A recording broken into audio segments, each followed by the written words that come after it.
नमस्कार, बिहार उदय न्यूज के digital platform पर आपका स्वागत है। देखिए, बिहार में चुनाव हो चुका है, परिणाम आ चुका है और केसरिया जीत हुई है और वहां से जेडीयू के उम्मीदवार शालिनी मिश्रा बड़े अंतर से चुनाव जीतने में सफल रही है।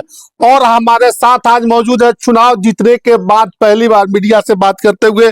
कल इन्होंने बात की थी, हमने वीडियो चलाया और बड़ा अच्छा खासा रेस्पॉन्स मिला। सबसे मैडम, आपको पहले बहुत बहुत बिहार उदय न्यूज की टीम से दूसरी बार चुनाव जीतने पर बहुत बहुत बधाई हो। बहुत बहुत धन्यवाद, आभार आपका। बड़ी भयंकर जीत हुई है, भारी अंतरों से जीत है, क्या कहना चाहेंगे? इसके लिए मैं अपने केसरिया विधानसभा के परिवार के सदस्यगणों को प्रणाम करती हूँ, उनको धन्यवाद देती हूँ, उनके प्रति आभार प्रकट करती हूँ कि उन्हीं के ही स्नेह समर्थन से ये संभव हो सका है। उन्होंने विकास को वोट दिया है, उन्होंने न्याय के साथ विकास को वोट दिया है, उन्होंने सबका साथ, सबका विश्वास, सबका विकास को वोट दिया है, उन्होंने अपनी बेटी के सम्मान को वोट दिया है, केसरिया के सम्मान को वोट दिया है, केसरिया के सम्मान की उन्होंने रक्षा की है।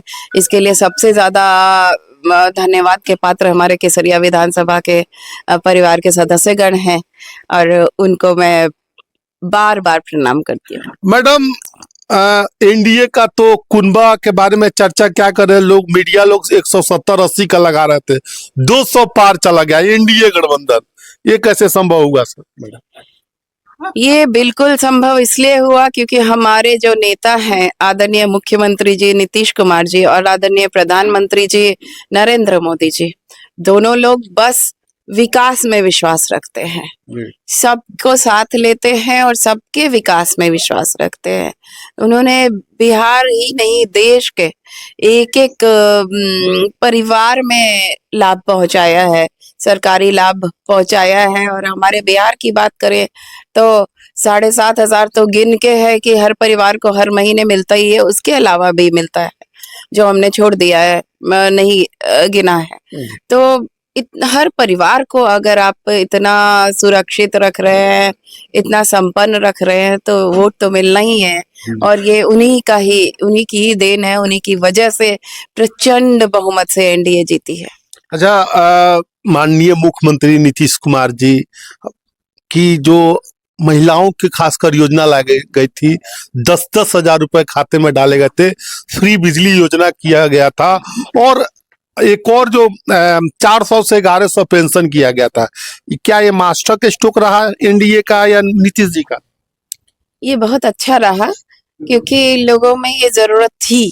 जब हम लोग क्षेत्र में जाते थे तो वृद्धजन कहते थे कि 400 से कैसे चली हमनी के, तो हम लोगों ने सबने मांग किया था, हमने भी मांग किया था विधानसभा में, उन्होंने बढ़ाया। और बिजली के लिए भी लोग कहते थे कि स्मार्ट मीटर में बहुत प्रॉब्लम हो रही है, बिल ज्यादा आ जा रहा है, रिचार्ज बार बार करना पड़ रहा है, तो असंतुष्ट थी महिलाएं भी और गांव के लोग। तो 125 यूनिट बिजली फ्री करने का मतलब हुआ कि बिजली फ्री ही हो गई गांवों में। अब गांव में किसी का बिल नहीं आता है, तो ये बहुत जरूरत थी। लोगों को बिजली तो दे दिया, अब माननीय मुख्यमंत्री जी ने कहा कि हमने सोचा कि बिजली तो दे दिया, बिल कहाँ से लाएंगे, वो बिल कैसे पे करेंगे, तो उन्होंने उसको भी फ्री कर दिया। तो ये काफी कुछ उन्होंने किया। और महिलाओं को स्वावलंबी बनाना, वो जो महिला स्वरोजगार योजना है, मैं तो कहती हूँ कि सिर्फ महिलाओं के लिए नहीं है, रोजगार कोई होता है पूरे परिवार के लिए होता है, तो वो डबल उसका इफेक्ट होगा और पॉजिटिव इफेक्ट होगा। एक तो रोजगार घर में लोग करेंगे, रोजगार जब करेंगे पूरा परिवार रोजगार करेगा, और जो 10,000 है उसके बाद 2 लाख रुपए और मिलने वाले हैं। उसके बाद मैं तो चाहती हूँ कि 10 लाख बनाएं, उसको और बढ़ाएं लोग, उससे पलायन भी रुकेगा। जो लोग, कुछ लोग बाहर हैं अभी परिवार के, वो लोग भी जब अपने घर में ही रोजगार होगा तो यहाँ आएंगे, बल्कि दूसरों को नौकरियां भी दे सकते हैं। अच्छा, क्षेत्र में घूम रही थी, क्या आपको लगता था कि 15,000 वोटों से बम्पर जीत होगी? मुझे तो 15-17 हजार का अनुमान था। हमारे साथीगण जब आकलन हुआ था तो वो 24,000 की बात कह रहे थे, लेकिन मुझे था कि कम से कम 15 के आसपास से मैं जीतूंगी, और सचमुच में ये हुआ। विरोधियों की तरफ से काफी सारे हथकंडे अपनाए गए, लेकिन केसरिया विधानसभा के हमारे परिवार के सदस्यों ने सभी को फेल कर दिया और अपनी बेटी को वोट दिया। हमेशा केसरिया विधानसभा को परिवार पर बड़ा जोर देते, क्या कारण है इसका? इसका कारण है कि मैं यहाँ की बेटी हूँ और मैं कभी भी जनता नहीं कहती हूँ, क्योंकि मैं मानती ही नहीं हूँ कि ये लोग जनता है। जो लोग हैं हमारे केसरिया विधानसभा में, सभी हमारे परिवार की तरह, इसलिए कि मैं स्वर्गीय कमला मिश्र मधुकर जी की बेटी हूँ, जो यहाँ से 4 बार सांसद रहे थे और उन्होंने पूरे चंपारण को अपना घर समझा, पूरे चंपारण को अपना परिवार समझा। जो मैं मिलती हूँ लोगों से और लोगों से ही सीखा है। वो कहते हैं कि वो तो हमारे परिवार के सदस्य थे, बुआ जी के नाम से मशहूर है क्षेत्र में। तो जब हमारे पिताजी परिवार के सदस्य थे तो मेरे लिए केसरिया विधानसभा परिवार कैसे नहीं है? मेरे लिए भी है। उन्हीं के दिखाए रास्ते पे मैं चलती हूँ, तो मैं हृदय से मानती हूँ, कहने के लिए नहीं। मेरे से जनता निकल ही नहीं सकता है, क्योंकि मैं मानती ही नहीं हूँ कि ये लोग जनता है, ये हमारे परिवार के सदस्य हैं। मैं उनसे वैसे ही मिलती हूँ, उनके हर सुख दुख में वैसे ही मैं जाती आती हूँ, हर काम विकास का भी वैसे ही करती हूँ। चर्चाओं का बाजार गर्म है सियासी हलकों में कि शालिनी मिश्रा 2 बार जीती है, मंत्री बन सकते हैं, क्या लगता है आपको?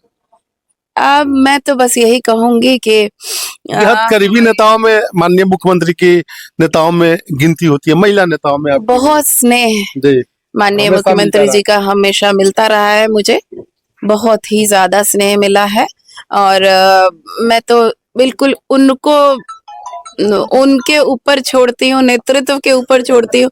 जो भी दायित्व मुझे मिलेगा, मंत्री बनूं या नहीं बनूं, उससे मुझे कोई अंतर नहीं पड़ता है। माननीय मुख्यमंत्री जी के साथ हूँ, एनडीए नेतृत्व के साथ हूँ, हमेशा तन मन धन से साथ हूँ। चुनाव जीत चुकी हैं, बड़ा योजना क्या होगा केसरिया विधानसभा जिससे बड़ा लोगों पर अच्छा मैसेज जाए? बड़ा काम क्या होगा पहला आपका? सबसे पहले तो केसरिया बौद्ध स्तूप का सौंदर्यीकरण जिस स्तर पे मैं चाहती थी हुआ नहीं था, हुआ, लेकिन इतना नहीं हुआ जितना मैं चाहती थी। तो मुझे भारत सरकार के साथ मिलके, एएसआई के साथ मिलके वो करवाना है, उसके लिए मैं लगूंगी। दूसरा, मुझे अपने क्षेत्र में एक उद्योग जरूर लगाना है, बड़ा उद्योग, रोजी रोजगार वो लगाना है। और तीसरा, जो मैंने जन कहा, सुराज की जो रोजी रोजगार की बात है उसको आप समाप्त जन सुराज की बात कहाँ से आएगी? जन सुराज की इतनी रोजी रोजगार की बात होती तो वो एक भी सीट जीत जाते। वो ये बात आदरणीय मुख्यमंत्री जी, आदरणीय प्रधानमंत्री जी की है।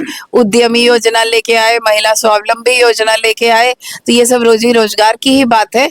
तो मैं चाहती हूँ कि ये उद्योग लाऊं और ये जो महिला स्वरोजगार की योजना जो आई है उसको 100% इम्प्लीमेंट करा के लोगों को ज्यादा से ज्यादा रोजगार और नौकरियां दिलवाऊं यहाँ पे, ताकि लोग अपने केसरिया में ही रहें, ज्यादा से ज्यादा लोग आ सके, यहाँ पे रह सके।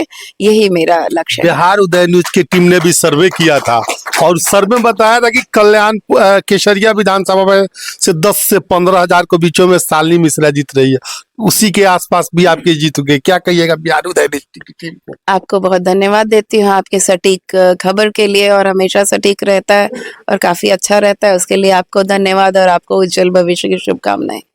केसरिया के विधानसभा को जाते जाते विधानसभा वासियों को क्या कहिएगा, अपने परिवार को क्या कहिएगा? मैं प्रणाम करती हूँ अपने परिवार के सदस्यों को, मैं धन्यवाद देती हूँ, आभार प्रकट करती हूँ। आप लोगों ने जो ये प्रचंड मतों से मुझे जिताया है, आपकी जीत है, ये मेरी जीत नहीं है, ये आपकी जीत है, पूरे केसरिया विधानसभा की जीत है। और आपको मैं हमेशा आपके लिए खड़ी थी, हूँ और रहूंगी, और आपके हर सुख दुख में और हर तरह से आपके लिए हूँ। आपकी बेटी आपके बारे में ही सोचती थी, सोचती है, और आगे भी सिर्फ और सिर्फ आपके बारे में सोचेंगे। धन्यवाद मैडम। तो अभी हमारा साथी केसरिया की विधायक शालिनी मिश्रा जी लगातार दूसरी बार चुनाव जीती है और बड़े ही बेबाकी से, सहजता और सरलता के साथ सारे सवालों का जवाब दिया है। आपकी क्या राय इस वीडियो के बारे में? कमेंट बॉक्स में अपनी राय जरूर दीजिएगा। बने रहे उदय न्यूज के साथ, बिहार उदय न्यूज के साथ। बहुत बहुत धन्यवाद। धन्यवाद मैडम। धन्यवाद।